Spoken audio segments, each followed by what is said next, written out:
aujourd'hui, notre question est centrée essentiellement sur ces transitions professionnelles qui vont des personnes qui sont en ESAT et qui souhaitent aller vers le milieu ordinaire et qui peuvent aller vers le milieu ordinaire. Donc, l'idée, c'est de savoir comment on peut faciliter cette transition, donc par un accompagnement renforcé vers le milieu ordinaire, mais aussi un accompagnement dans le milieu ordinaire.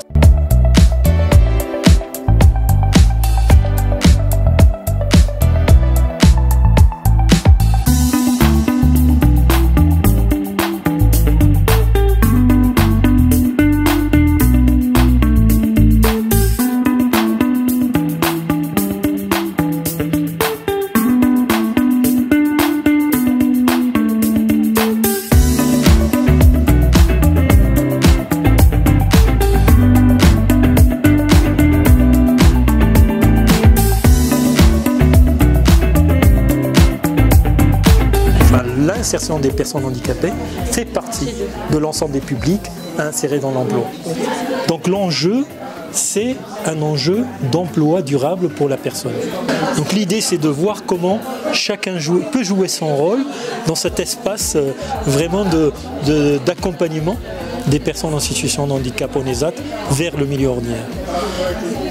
On a identifié quelques pistes. L'idée, c'est de pouvoir aussi écouter les uns et les autres, identifier les difficultés, les questions qui s'opposent, voir comment on peut aussi les accompagner pour lever ces difficultés. La matinée a été très intéressante puisque l'emploi des personnes handicapées est vraiment un enjeu et un enjeu partagé par l'ensemble des acteurs qui étaient présents. Donc la diversité et notre rôle complémentaire est très important au niveau des parcours puisque nous intervenons tous à un moment donné. Et ce que je retiendrai pour ma part, c'est qu'on voit que la communication sur le rôle de chacun, la place, les dispositifs et les évolutions, on a encore des marges de manœuvre, des marges de progression. Et c'est aussi tout l'enjeu de cette structure partenariale et c'est le guichet unique. Donc toute personne handicapée ou leur famille qui a une question peut venir taper à la porte de la MDPH et nous répondrons ou nous orienterons vers l'ensemble des acteurs en fonction de leur situation, de leur questionnement. C'est important justement de se repérer, de s'identifier et une des forces de notre territoire, c'est de savoir aussi se trouver, se questionner. Un acteur n'aura pas forcément toujours la réponse, mais c'est aller chercher l'information, faire jouer le réseau et ça peut être un atout dans notre département. Et oui, et le rôle de la MDPH est là pour ça aussi, d'orienter les personnes.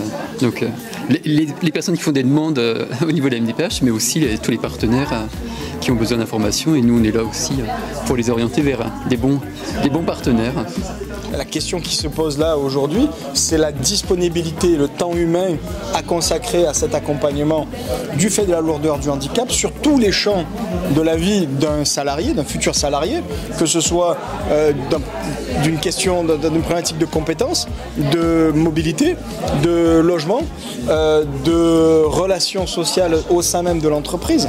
Et donc, ça nécessite vraiment une organisation globale de tous les services et nous avons énormément de partenaires et d'acteurs, même si ça en devient obscur. Pour les entreprises. Donc AGFIP, FIP, État, MDPH, Émergence PACA, Cap Emploi, Pôle Emploi, les ESAT, la place de tout le monde dans ce grand échiquier de l'inclusion sociale en France. Santé.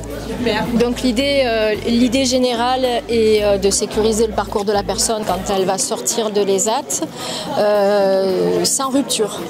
Donc d'où la mise en œuvre et la mise en place d'un fléchage dans ce parcours-là, de qui va faire quoi, à quel moment, pourquoi, comment. Okay. Nous, on est satisfaits de cette matinée qui nous a déjà permis de rencontrer les acteurs locaux, les acteurs de l'emploi, et puis aussi d'échanger sur les évolutions possibles, les leviers qui s'offrent à eux comme à nous, et puis aussi peut-être un espace de compréhension de nos différents métiers. S'ouvrir sur ces perspectives qui nous a permis à tous de lancer des pistes et des suites à ces premiers travaux. Donc simplement un grand merci à tous les organisateurs de nous avoir permis d'être tous là ensemble pour évoquer ces différents points, et notamment l'intégration qui nous tient à cœur, travailleurs sociaux, d'insérer nos usagers dans le milieu professionnel grâce à l'aide de toutes les entreprises qui aujourd'hui sont prêtes à nous accueillir finalement. C'était vraiment cette dynamique au niveau de tous les partenaires, parce que dès qu'on a lancé la convention avec le service public de l'emploi, ils ont répondu. Là, on sent qu'aujourd'hui tout le monde est intéressé et veut travailler ensemble, donc c'est vraiment quelque chose de très positif pour l'avenir aussi. Je pense que ça nous donne envie d'avancer et envie d'avancer ensemble. Voilà. Ça nous permet de voir un petit peu les contraintes que chacun peut avoir, mais également les opportunités, surtout les opportunités de collaborer, que ce soit auprès des entreprises, mais également auprès des personnes en situation de handicap. Et notamment pour la GFIP que je représente, puisque nous avons dans notre offre de service un accompagnement, service de conseil et d'accompagnement aux entreprises, mais on a également la possibilité de mobiliser des aides pour les personnes en situation de handicap tout au long de leur parcours et en amont même de leur parcours professionnel. Voilà, donc une matinée riche en échanges. Merci. Ce type de rencontre est intéressant à plusieurs niveaux. Premier niveau, c'est rencontrer les acteurs de l'inclusion et de croiser un petit peu leur approche, leurs outils, leurs méthodes, et puis de découvrir tout cet empilement de structures qui va nous permettre, nous, entreprises, d'orienter et de pouvoir orienter.